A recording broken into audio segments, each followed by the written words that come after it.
안녕하세요. 저는 70대 초반의 여성으로 아들 셋을 두고 있어요. 아들 셋을 모두 출가시켰으니 며느리도 셋이죠. 저는 젊은 시절 남편을 잃고 혼자 힘으로 아들 셋을 키웠어요. 처음에는 먹고 사는 일에 바빴죠. 먹을 거 안 먹고 입을 거 안 입고 그렇게 해서 종잣돈 모인 걸로 여기저기 투자를 좀 했죠. 제가 물건을 잘 판단해서 그런지 운이 좋았는지 투자하는 데마다 일이 잘 풀렸어요. 그러다 보니 지금은 꽤 많은 부동산과 현금을 가지고 있죠. 같은 환경에서 키웠지만 아들들은 지금 형편이 모두 다르답니다. 우선 첫째네는 아들이 아주 큰 회사는 아니지만 박봉은 아니어서 형편이 그럭저럭한 상태였어요. 그리고 둘째네 형편이 셋 중에 가장 어렵다고 할 수 있겠네요. 둘째는 중소기업에 다니고 있었는데 월급이 정말 쥐꼬리예요. 그나마 불행인지 다행인지 아이가 없어서 두 내외가 빠듯하게 먹고 사는 형편이었어요. 셋째네, 우리 아들 셋 중에서 가장 부유하게 사는 아들이에요. 아들 며느리가 같이 큰 고깃집을 하는데 꽤 큰 돈을 만지는 것 같더군요. 사람마다 성격이 다른 것은 당연하겠지만 우리 며느리들 정말 다 개성이 뚜렷한 아이들이었어요. 우선 맏며느리는 제가 보기엔 정말 맏며느리다웠답니다. 가장 경우에 밝았고 아래 동서들을 나름대로 컨트롤하려고 노력했죠. 둘째 며느리는 뭐랄까 참 착한 아이예요. 무슨 일에든 불만을 표현하거나 자기를 내세우지 않는 아이였죠. 그리고 셋째 며느리, 욕심이 있어야 돈도 많이 버나 봐요. 아주 욕심이 많은 아이랍니다. 참, 우리 집안에 대해서 먼저 말씀드리자면 대대로 왜 이렇게 아들만 많은지 알다가도 모를 일이었어요. 저도 아들만 셋을 두었고 죽은 남편도 5 형제 중 둘째였거든요. 다른 친척들네 집도 마찬가지였어요. 이렇게 남자만 가득한 집안인지라 손주를 볼 시기만 되면 다들 딸이기를 바랬죠. 남들은 아들을 낳지 못해 야단이라는데 우리 집안에서는 딸 하나가 아쉬웠답니다. 우리 큰며느리도 아들만 둘을 두었죠. 저도 손주 둘 중에 하나만이라도 손녀였으면 얼마나 좋았을까 싶었답니다. 사정이 이렇다 보니 며느리들이 참 딸 같고 예쁘기도 해서 저는 며느리들에게 그렇게 엄격한 시어머니는 아니었어요. 그저 모든 것을 며느리들이 알아서 하게 두었고 슬쩍슬쩍 하는 짓들을 보고 있는 정도였죠. 며느리들은 모두 혼자 사는 저에게 마음을 많이 써주더라고요. 그런데 그 중에서도 유난히 신경 써주는 아이는 바로 셋째였어요. 셋째는 집에 제사나 명절 등 행사가 있을 때 와서는 다른 두 며느리처럼 열심히 일에 매달리는 것이 아니라 저한테 매달리다시피 하면서 입안에 혀처럼 구는 것이었죠. 어머니, 이거 옆에 두고 하루에 하나씩 꼭 드세요. 이거 친정에서 보내주신 건데요.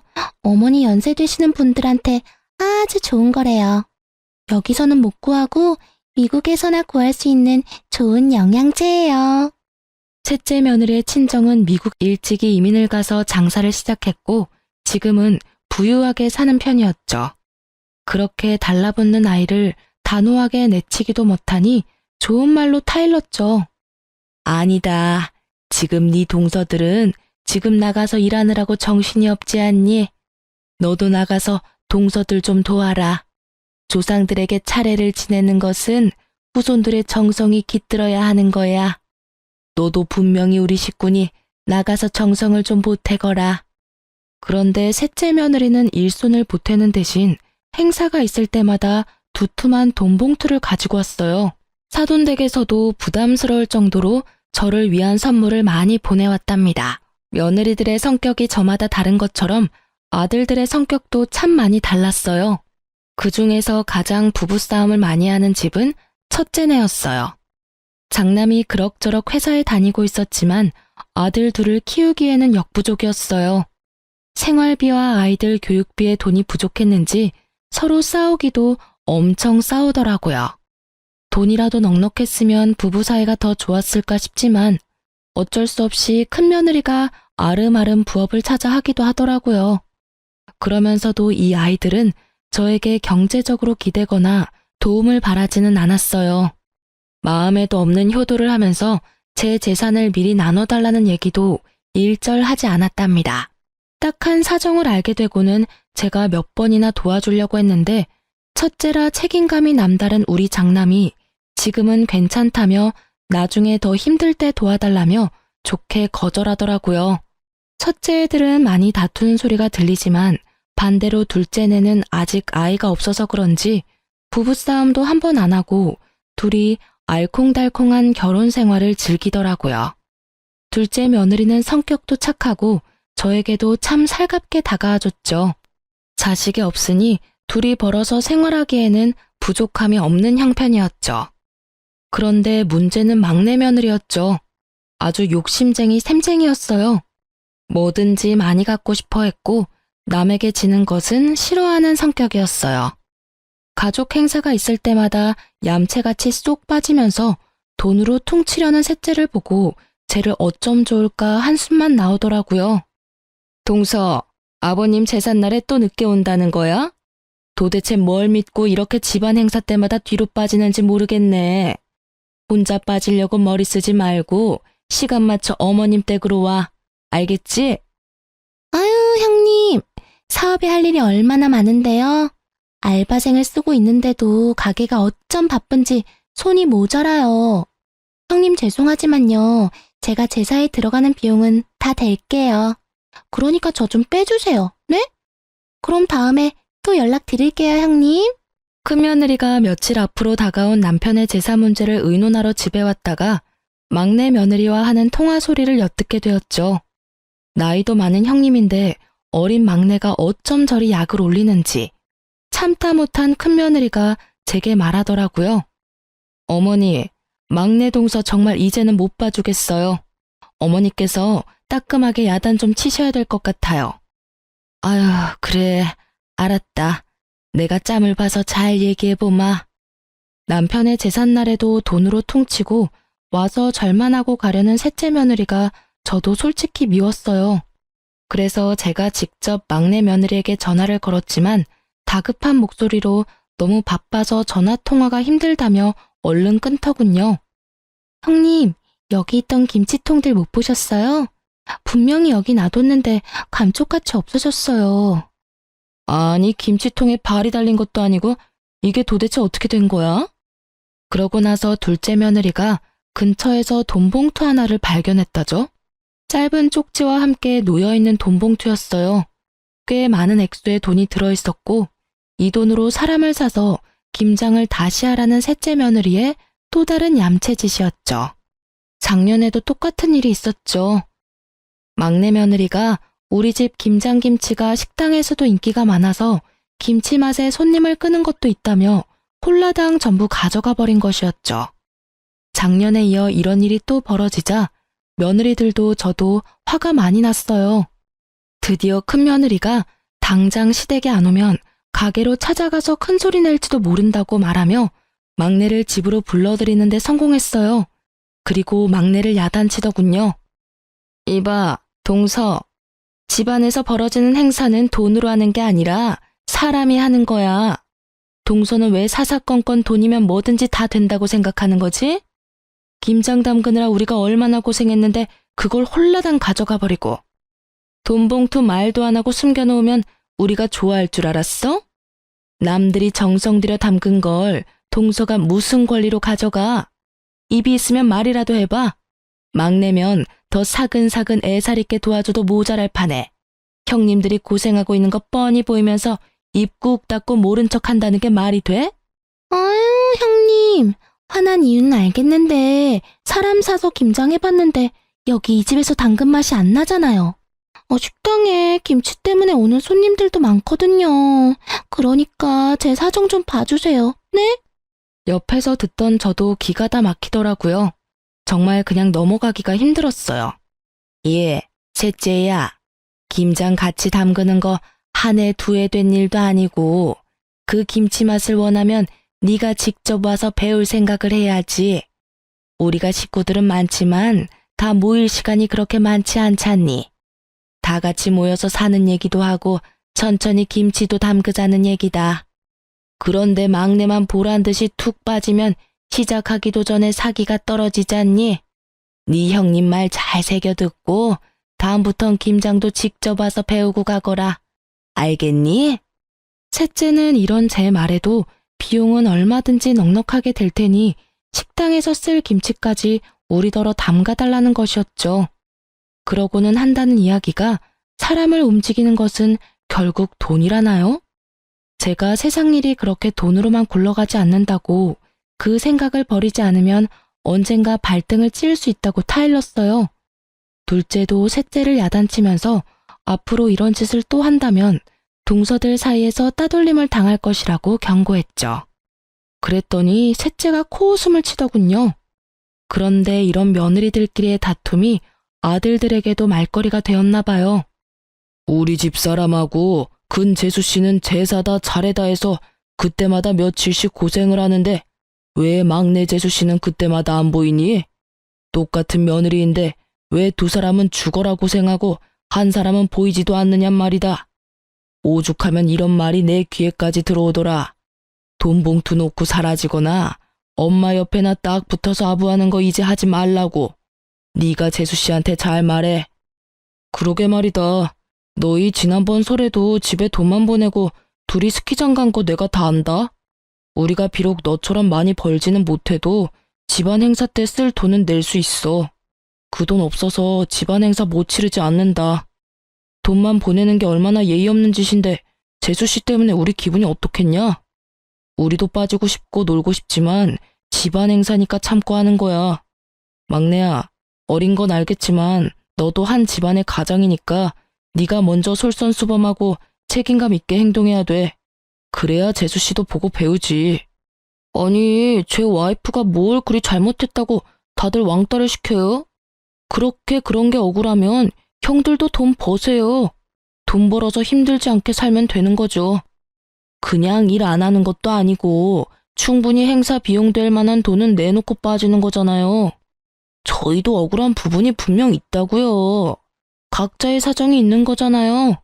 고깃집으로 장사 잘 되는 게 얼마나 힘든 건지 아세요, 다들? 하루라도 장사 안 하면 주변 상권에 밀리기 일쑤라고요. 물 들어올 때 노져야 되는데 지금이 물 들어올 때라 절대 빠질 수 없어요. 저흰 형님들과는 다르게 하루하루가 바쁘다고요. 위에 아들 둘도 셋째 아들의 이런 말에 어이가 없는 모양이더군요. 저 역시 평상시에 아이들의 다툼에 그다지 끼어드는 편이 아니었고 셋째 아들에게 제 생각을 이야기해봤자 별 소용이 없겠다는 생각에 그냥 듣고만 있었어요. 그리고 답답해서 잠시 현관문 밖으로 나갔다가 앞집 손녀딸을 보게 되었죠. 명절날이나 다른 행사 때 우리 집은 그야말로 난장판이었어요. 어릴 땐 뛰어다니느라 아랫집에서 시끄럽다고 찾아온 적도 여러 번이었고 이젠 머리가 좀 컸다고 다들 의견 하나 굽히지 못하고 싸우는 모습을 보니 가슴이 답답하더라고요. 이런 형편에 얌전하고 고분고분 인사하는 앞집 손녀딸을 보니 진심으로 앞집이 부럽더군요. 제가 다시 집 안으로 들어와서 아들 셋의 약간 싸늘해진 분위기를 돌릴 겸 해서 지나가는 말로 한마디 했죠. 아이고, 그나저나 앞집 손녀딸을 보니 인형 같더라. 우리 집엔 어떻게 이렇게 시커먼 사내들만 있는지 모르겠다. 손녀딸 하나만 볼 수 있다면 더 이상 바랄 게 없을 텐데, 아휴. 갑자기 조용해지더라고요. 제가 가볍게 내뱉은 말이었지만 아들들에겐 가벼운 말이 아니었나 봐요. 며느리들이 모두 젊기에 아직 얼마든지 더 손주를 볼 수 있는 상황이었거든요. 제 가벼운 말을 가지고 아들 셋이 각자 안 사람들에게 무슨 소리를 했는지 돈 버는 재미에 아이 낳는 것도 미루고 있던 셋째가 드디어 아이를 가지려고 노력한다는 소식이 들렸어요. 일단 반가웠어요. 둘 다 젊으니 피임을 그만두고 나서 바로 아이가 생겼다더군요. 그런데 이상하게도 아들 둘을 낳고 한동안 아이가 없었던 첫째네까지 생뚱맞게 아이를 가졌다는 이야기가 들렸어요. 갑자기 손주복이 터지는구나 싶었지만 둘 다 아들일 것 같아서 마음이 불안하긴 했답니다. 그리고 이 와중에 혼자만 아이를 갖지 못한 둘째네가 마음에 걸렸죠. 둘째야, 아직 젊으니까 마음 조급하게 먹지 말아라. 갑자기 웬 손주들이 한꺼번에 둘이 생기려는지 모르겠구나. 네가 신경이 쓰일 것 같아 하는 말이야. 아니에요, 어머니. 그건 사람 힘으로 되는 일이 아니잖아요. 다 하늘이 점지해야 되는 일이죠. 저 아무렇지도 않아요. 걱정해 주셔서 감사해요. 그렇게 첫째와 셋째가 동시에 임신하자 둘째가 신경 쓰이면서도 기쁜 것은 어쩔 수 없었죠. 특히 돈 버는 일에만 신경을 쓰면서 아이 낳는 일을 피하고 있었던 막내네가 아이를 가졌다는 것이 정말 의외였어요. 식당이 한참 잘 되고 있었거든요. 막내의 성격으로 보아 쉽사리 그런 결정을 내릴 애가 아닌데 곰곰이 생각을 해보았어요. 첫째네는 이미 아이를 그만 낳을 것이라고 했었고 위에 아이 둘은 이미 초등학교 2, 3학년이었어요. 셋째가 너무 터울이 컸죠. 그런데 갑자기 이렇게 경쟁하듯이 아이가 생기니 어리둥절할 밖에요. 마음에 집히는 것이 있었죠. 제가 얼마 전에 아들들 앞에서 가볍게 내뱉은 말이 머릿속을 지나갔죠. 특히 돈 버는 일에 재미를 붙여서 집안 행사 때도 절만 하고 사라지는 셋째가 갑자기 바깥일을 줄이면서 아이를 가진 이유가 짐작이 되었어요. 제가 그저 지나가면서 한 말을 손녀딸을 낳아주면 가진 걸 다 주겠다는 말이거나 대부분의 재산을 주겠다는 말로 받아들인 것이 틀림없었죠. 그래도 설명이 안 되는 건 첫째네였어요. 평상시에 크게 욕심을 부리지 않은 아이들이었거든요. 그러나 견물생심이라고 평상시에 욕심을 부리지 않았지만 재산을 준다는 말에 욕심이 동했던 것이 틀림없었어요. 첫째는 특히 큰 며느리 너도 별 수 없구나 싶었답니다. 하지만 속으로만 짐작을 하고 아이들에게 내색을 하지는 않았어요. 재산 때문에 손녀를 낳아 효도를 하려는 자식들이 한심했지만 일단 임신 중인 아이들에게 나쁜 소리를 하고 싶지는 않았죠. 나중에 아이를 낳으면 한마디씩 해줄 생각이었어요. 그리고 저는 제가 살아있는 동안에 제 재산을 미리 증여해줄 생각은 없었답니다. 다 제가 죽고 나면 저희들에게 돌아갈 재산이었어요. 이렇게 제 머릿속이 이런저런 생각으로 복잡할 때 셋째가 이야기를 꺼냈답니다. 어머니, 저 미국에 가서 아이 낳아올게요. 친정이 미국에 계시니 저도 편안하고 어머니도 신경 덜 쓰시게 될 것 같아서요. 그리고 아이한테 미국 시민권 하나 만들어주는 거 큰 돈 들여서라도 해준다잖아요. 셋째 며느리의 말이 나름 일리가 있다고 생각되었어요. 곧 태어날 손주에게 도움이 되는 일이니 가서 낳고 오라고 했죠. 그렇게 며느리가 미국으로 떠났고 간지 10개월 만에 아이를 낳았다는 소식을 전했죠. 그렇게도 기다리고 기다리던 손녀딸이라고 하더라고요. 저는 정말 날아갈 듯이 기뻤답니다. 빨리 데리고 들어오라고 성화를 했죠. 며느리가 드디어 아이를 데리고 들어왔어요. 정말 예쁜 공주님이더군요. 기쁜 마음에 친척집 여기저기에도 전화를 걸어서 자랑을 하기 바빴죠. 그리고 비슷한 시기에 임신을 했던 첫째도 아이를 낳았는데 역시나 또 아들이었어요. 큰며느리도 이제 저처럼 아들만 셋인 세 형제의 엄마가 되었죠. 막내 며느리는 갓난 딸아이를 데리고 제 옆에 찰싹 붙어서 더 이상 돈 벌러 나갈 생각도 않더라고요. 그래도 이쁜 손녀 얼굴 보니까 용서가 되더라고요. 아이고 우리 공주님 누굴 닮아서 이렇게 예쁠꼬. 애비를 닮았나 애미를 닮았나 어디 자세히 좀 보자. 할머니 해봐라. 할머니. 그런데 제가 이렇게 말하는 순간 셋째 며느리의 얼굴 표정이 움찔거리는 걸 느꼈어요. 눈은 손녀를 향해 있었지만 곁눈질로 살펴보니 며느리 얼굴이 약간 창백해지더니 살짝 떨리는 손을 얼른 뒤로 감추더군요. 별일 아니라면 별일 아니었겠지만 뭔가 숨기는 걸 들킨 사람의 반응이었답니다. 내내 제 머릿속을 떠나지 않았고 곰곰이 돌이켜봤죠. 예전 막내가 매번 친정에서만 보살핌을 받길래 사돈께 고마워서 몇 번 전화를 했었거든요. 그런데 전화를 할 때마다 며느리는 집에 없다고 하더라고요. 순산을 위해 운동하러 나갔다는 것이었어요. 그리고 제 느낌인지는 모르지만 사돈댁에서는 제 전화를 받는 게 어딘가 불편한 것 같더라고요. 피하는 느낌도 들었지만 그때는 그저 사돈이라는 관계가 어려운 관계니 자주 통화하기 불편해서 그런가 보다 했었죠. 지금 생각하니 사돈의 그 불편하다는 기색도 도가 지나친 것 같았어요. 며칠을 이런저런 생각으로 끙끙 앓고 있다가 가만히만 있어서는 안 되겠다는 생각이 들더군요. 뭔가 이상하다는 생각이 머릿속을 떠나지 않았기에 경찰에 오래 계시다가 퇴임한 제 친정의 사촌 오라버니에게 믿을 만한 곳을 하나 소개받았죠. 우선 며느리의 행적을 캐기로 결정하면서도 제가 며느리의 표정을 잘못 읽은 것이 아닐까, 괜한 일을 하는 것이 아닐까 하는 생각이 저를 착잡하게 만들었어요. 소개받은 곳에서는 우선 아이와 아들의 친자 검사를 의뢰하겠다고 하더군요. TV에서 본 것이지만 요즘은 머리카락, 하다못해 쓰던 칫솔이라도 가져다 주면 친자 관계 검사를 해준다는 것은 들어서 알고 있었어요. 그래서 며느리가 아이를 데리고 왔을 때 아이의 머리카락을 몰래 모아두었죠. 그리고 아들의 머리카락도 어렵게 모았답니다. 그렇게 해서 친자 검사가 진행되었고 결과는 충격적이었어요. 손녀가 우리 아들의 친자 관계가 아니라는 것이었죠. 우선 며느리의 불륜을 의심할 수밖에 없었답니다. 저는 충격에 며칠 동안 식음을 전폐하다가 우선 며느리를 불러 직접 물어봐야겠다고 생각했죠. 아무것도 모르는 막내 내외가 아이를 안고 집으로 들어서더군요. 그런 셋째 앞에 제가 그 검사의 결과지를 내밀었죠.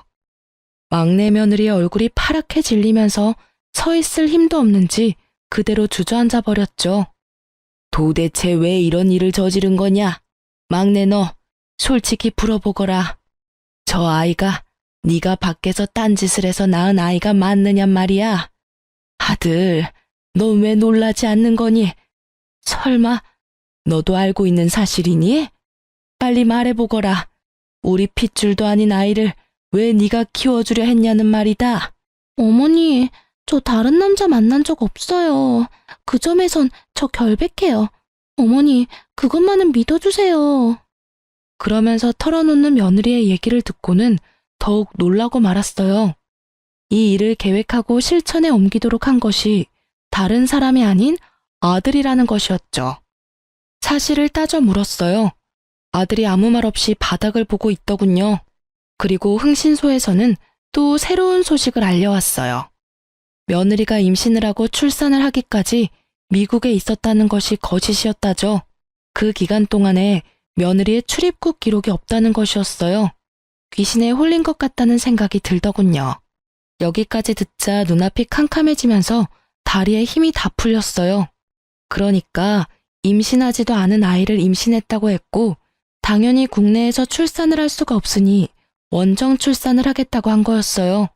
막내 며느리가 국내 어딘가에 아주 교묘하게 숨어버리고 10개월이 지나기를 기다리면서 그 사이에 아이의 입양을 추진한 것이었죠. 그러니까 결국 셋째가 손녀딸이라고 데려온 아이는 입양하라는 결론이었어요. 결국 제가 지나가면서 한 말을 가지고 저희들끼리 오해를 해서 빚어진 참담한 효도 경쟁의 결과였죠. 그러고 보니 비슷한 시기에 맏며느리가 위에 두 아이와 터울도 있는데 갑자기 또 아이를 가졌다는 것도 이상했죠. 과연 우연의 일치일까요? 맏며느리를 우선 불러서 물어보았죠. 저희는 이제 아이를 그만 낳으려고 애들 아빠가 단산 수술을 했었어요. 그런데 갑자기 아이가 생겼어요, 어머니. 이상하긴 했지만 이미 생긴 아이를 어떻게 하겠어요? 이 말도 듣기에 따라서는 며느리가 딴짓을 했구나 싶기도 한 말이었어요. 하지만 이 말을 전혀 아무렇지도 않게 하는 큰며느리에게서 한치의 의심도 느낄 수가 없었죠. 그래서 소개받은 사람들에게 큰아들 내외에 대해서도 조사를 부탁했어요. 그런데 흥신소 사람들은 큰아들과 며느리 둘 다 일상에서 전혀 벗어나지 않고 있다더군요.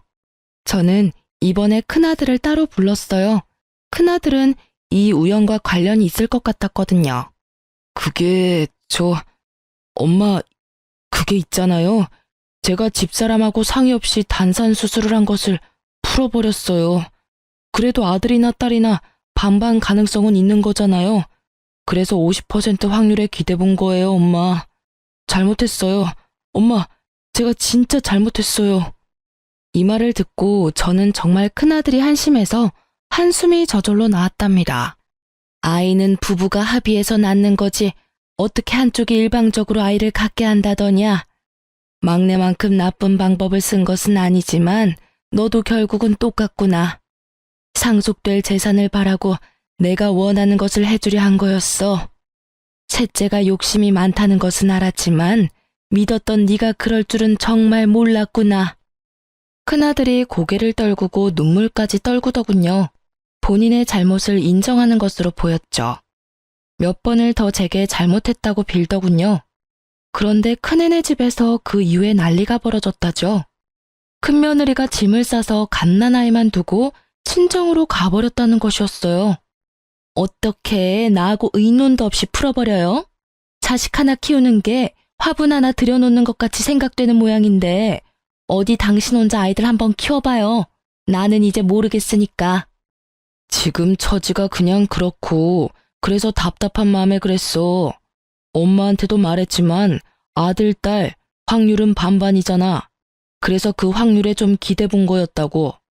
제발 이러지 말고 집으로 가자. 응? 확률?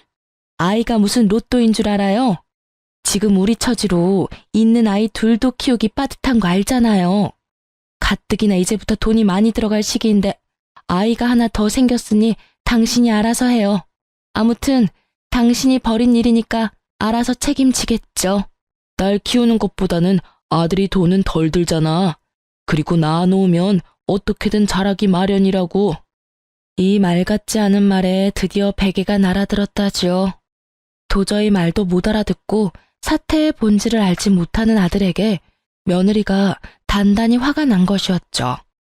아들이 몇 번을 더 가서 싹싹 빌었고 결국 일주일 뒤에 며느리를 데리고 오는데 성공했어요. 아들 복이 터진 집안에 하나 더 생겼다고 크게 다를 것도 없어요. 당신이 쓸데없는 욕심을 부린 데에 너무 화가 나서 이대로 헤어져 버릴까 생각도 했지만 아이들 생각해서 그냥 넘기기로 했어요. 그 대신 회사 끝나면 밤에 나가서 대리운전이라도 뛰어요. 둘도 힘든데 셋을 키우려면 지금 이대로는 절대 안 돼요.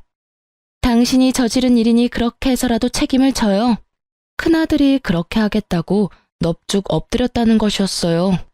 큰며느리가 오해를 불러일으킬 만한 제 말에 아들이 견물생심의 욕심을 부렸다는 것을 이해했던 모양이더라고요. 이렇게 손주들을 둘러싸고 집안이 온통 북적북적할 때 이 일에 대하여 참견하지 못하고 조용히 있는 사람들이 있었어요. 바로 둘째 아들 내외였죠. 그런데 이 손주 파동이 시작될 무렵에 둘째네가 저한테 와서 한 이야기가 있었어요. 그때 둘째 아들과 며느리가 하는 말에 저는 한 번 더 놀랐고 가엾어서 눈물을 흘렸답니다. 어머니, 제가 아이를 못 갖는데요. 이 사람한테는 문제가 없고요. 그래서 저희가 입양을 하려고 해요.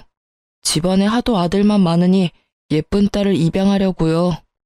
그런 둘째 며느리의 손을 잡고 그저 아무 말도 할 수 없었죠. 제가 손을 가만히 잡아주자 둘째 며느리가 눈물을 보이더군요. 아들이 그런 며느리를 달랬고요. 저는 입양을 하겠다는 둘째네의 입장에 전적으로 찬성했어요. 사태의 내막을 알게 된 저는 막내 아들과 며느리에 대해서 화가 날 대로 났어요. 낳지도 않은 아이를 낳았다고 저를 속이고 사돈집까지 그 일에 모두 가담했다는 데에는 정말 참을 수가 없었죠.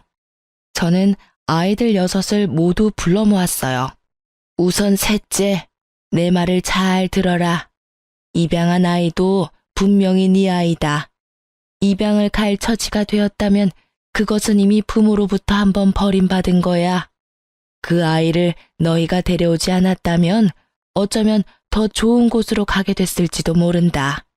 그 책임은 분명히 너희들이 져라. 그 애를 잘 키우도록 해. 셋째네가 그런데 대답이 없더군요. 제가 재차 아이한테 미안한 것을 알고 잘 키우라고 말해도 대답이 없는 것이었어요. 이렇게 해서 셋째네가 가짜 손녀를 만들어 가지고 왔다는 것이 마지네와 둘째네에게까지 알려지게 되었죠. 하지만 막내 아들은 여전히 뉘우칠 줄 모르고 말하더군요. 형들도 솔직히 말해 보세요. 엄마가 가진 재산 다 준다고 했잖아요. 그 말에 혹하지 않을 사람이 누가 있어요?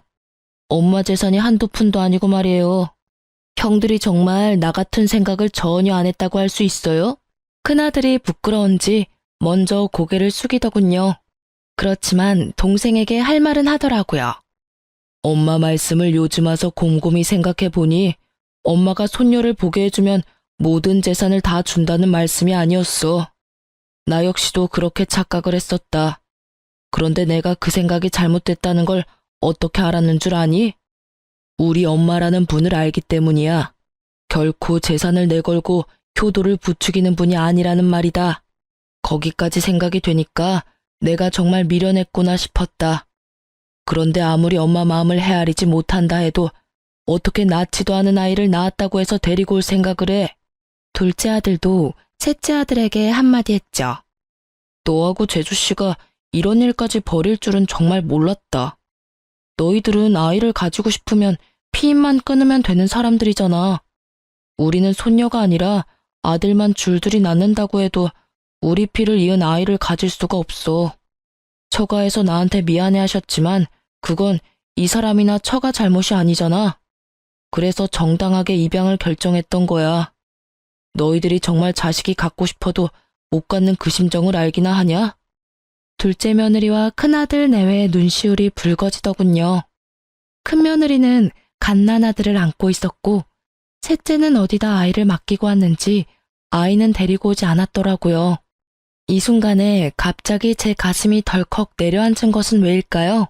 다들 킨 마당에 혹시라도 파양이라도 하지 않을까 덜컥 걱정이 되었죠. 애미가 이미 말했지 않느냐? 그 아이에 대한 책임이 있다고 말이다. 다시 말하마. 그 아이는 틀림없는 너희 아이고 내 손녀딸이야. 도대체 그 아이가 무슨 죄를 지어서 돌도 되기 전에 2번이나 버림을 받는단 말이냐? 이어서 둘째 며느리도 걱정이 되는 말투로 셋째에게 말하는 것이었죠. 평상시에 입을 잘 열지 않지만 입만 열었다 하면 전곡을 찌르는 둘째였어요. 동서, 만일 이 일이 들키지 않고 동서가 착각한 대로 어머니가 한 재산 떼어주셨다면 동서 그 아이 계속 키웠을 거 아니야. 적어도 어머니가 살아계실 때까지는 그 아이를 키웠겠지. 그치만 그 후에 어머니가 세상에 없으면 물건 버리듯이 가볍게 버릴 생각을 한 거 아니지 설마? 진짜 너네가 사람이야? 짐승도 그렇게 생각 안 해. 제발 내 말이 아니라고 대답해. 어서. 셋째네가 굳이 부정을 하지 않았고 제 가슴에 아주 바위덩이가 올라앉아 버렸죠.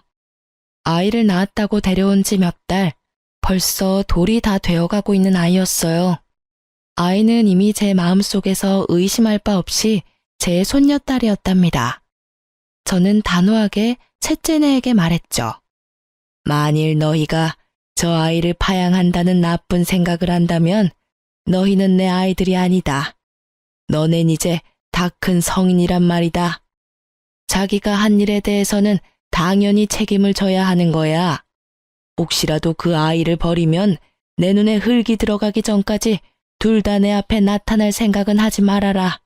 제 품에 안겨 방긋방긋 웃고 있는 손녀딸이 생각나면서 제 눈에도 눈물이 고였죠. 그 아이를 제 품에서 떼어놓다니요. 도저히 못할 일이었어요. 셋째네는 결국은 제가 원하는 답을 주지 않은 채 자리를 떴어요.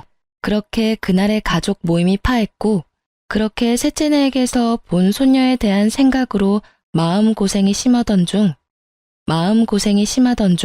둘째네가 예쁜 딸을 입양해 데리고 왔더군요. 까맣고 맑은 눈이 반짝이는 정말 예쁜 손녀딸이었죠. 아이고 예쁘기도 해라. 아가, 얘가 너를 많이 닮은 것 같구나. 눈매하며 인매가 너를 닮았어. 둘째 며느리가 엷은 미소를 짓더군요. 하지만 마냥 기뻐할 수만은 없었어요. 그렇게 둘째네 손녀에 대해서 정을 들이고 있을 무렵 결국은 셋째네가 손녀를 파양할 것이라는 말이 다른 두 며느리를 통해서 제게 들려왔어요. 두 며느리가 설득도 해보고 야단도 쳐보았지만 셋째네가 말을 듣지 않았다죠. 마음에도 없던 아이, 그저 한 재산 차지해보겠다고 입양한 아이였죠. 그러니 쉽게 파양을 결정할 수 있었겠죠. 우선 아이가 가엾어 눈물이 났고 정이 든 손녀딸을 그렇게 보낼 수는 없었답니다. 그런데 어느 날 둘째 며느리가 저를 찾아와서 의외의 말을 하는 것이었죠. 어머니, 지금 많이 힘드시죠? 걱정 마세요. 어머니, 저희가 해결할 수 있을 것 같아요. 그게 무슨 소리냐? 내 말도 안 듣는 셋째네를 너희가 어떻게 해결을 하겠다는 거냐? 둘째 며느리의 트레이드마크인 엷은 미소가 또 얼굴에 번지더군요. 그리고 며칠 후에 저에게 다시 찾아와서 막내 동서와 이야기가 잘 됐다며 상황을 설명하더라고요. 어머니, 그 아이 저희가 입양할게요. 어느 집이나 거의 아이 둘씩은 키우잖아요. 저희가 형편이 빠듯하긴 하지만 애아빠가 투잡을 뛰어서라도 아이들은 키워내겠다고 했어요. 이미 우리 집안 딸인데 어디 딴 데로 보낼 수는 없잖아요. 그리고 우리 아이도 외롭게 혼자 자라는 것보다는 같이 자라는 게 더 좋을 것 같아요. 동서가 쉽게 동의했어요, 어머니. 이 이야기를 듣고 저는 저도 모르게 둘째의 손을 따뜻하게 잡았어요. 밥이 입에 넘어가지 않았던 저는 정말 둘째의 따뜻한 마음 씀씀이가 기특하기 이를 데 없었답니다. 그러나 저는 둘째가 그 아이를 새로 입양하기보다는 여전히 셋째네가 그 아이를 버리지 않기를 더 바랬어요. 하지만 셋째네는 제 기대를 저버리고 말았죠. 네가 결국 못할 짓을 하는구나. 나는 너같이 비인간적인 아들을 낳은 적이 없어. 어릴 때 비록 어렵게 키우면서도 그렇게 가르친 적도 없고. 그건 자기 자식을 버리는 거하고 똑같은 거야. 그걸 도대체 모르겠다는 거냐? 지금 그 갓난쟁이를 바라보는 셋째 며느리의 눈빛은 어디 남의 집 아이를 잠시 데려와서 돌봐주는 것 같았어요. 혹시나 한 번 더 버려질까봐 급한 마음에 일단 제가 데려와서 돌보았고 곧 둘째네가 아이를 데리러 왔어요. 아이를 받아 조심스럽게 품에 안는데 둘째의 따스한 마음이 느껴졌답니다. 두 손녀딸을 나란히 뉘어놓고 바라보았죠. 하마터면 버려질 뻔했던 셋째네 아이가 다시 우리 집 아이가 된 것이 너무나 다행이었고 둘째네에 대한 고마움에 마음이 울컥하더군요. 너무나 기가 막히게도 아이를 낳을 수 없는 둘째에게 갑자기 아이가 둘씩이나 생긴 거였어요. 그것도 우리 집안에서 눈 씻고 찾아볼 애도 없는 예쁜 딸이 말이에요. 저는 경고한 대로 정말 셋째네를 집안에 들이지 않았어요. 막내가 철없이 저한테 전화를 해서 따지더군요. 엄마, 아이를 입양했다가 파양하는 것은 부모의 자유잖아요. 그것 때문에 우리한테 문도 열어주시지 않는 건 엄마가 너무 하시는 거예요. 자유? 자유라고? 피치 못할 이유로 파양을 하는 경우도 물론 있을 수 있지. 하지만 너희들은 적어도 입양을 할 때부터 그 이유가 순수하지 않았다. 그저 내가 가진 재산을 물려받을 도구로 그 아이를 선택했던 거 아니냐? 그리고 파양을 하려는 이유도 피치 못한 게 아니야. 이런 것도 너희들은 자유라고 하는 거냐? 그건 자유가 아니라 한 아이의 인생을 마구 쥐고 흔드는 짐승 같은 짓이라고 하는 거야. 결국 서류까지 다 정리가 되어서 아이가 정식으로 둘째네 아이가 되었답니다. 고맙다. 네가 우리 집안의 소원을 풀어주었구나. 정말 미안하고 고맙다, 아가. 제 평생에 아이는 없을 줄 알았는데 하나가 생기니 하나가 또 생기네요. 이 아이 둘은 제 가슴으로 낳은 아이예요. 잘 키울게요, 어머니. 제가 계속 셋째네를 외면하며 안 보려 하니까 셋째 아들이 별 희한한 말을 입에 담더군요. 제가 죽고 나서 두 형에게만 상속이 된다면 소송을 불사할 거라고 말이죠. 저는 이 말에 셋째 아들에 대해서 정말 머리끝까지 화가 치밀었답니다. 세상 일이라는 것이 참 희한하다는 생각이 들더군요. 집안에서 그토록 보고 싶어 하던 손녀딸을 아이를 낳을 수 없는 둘째가 둘이나 안겨준 셈이 되었으니 말이에요. 아이를 낳을 수 없다는 진단을 받았을 때 그 여린 것의 마음이 어땠을지 짐작이 가더군요.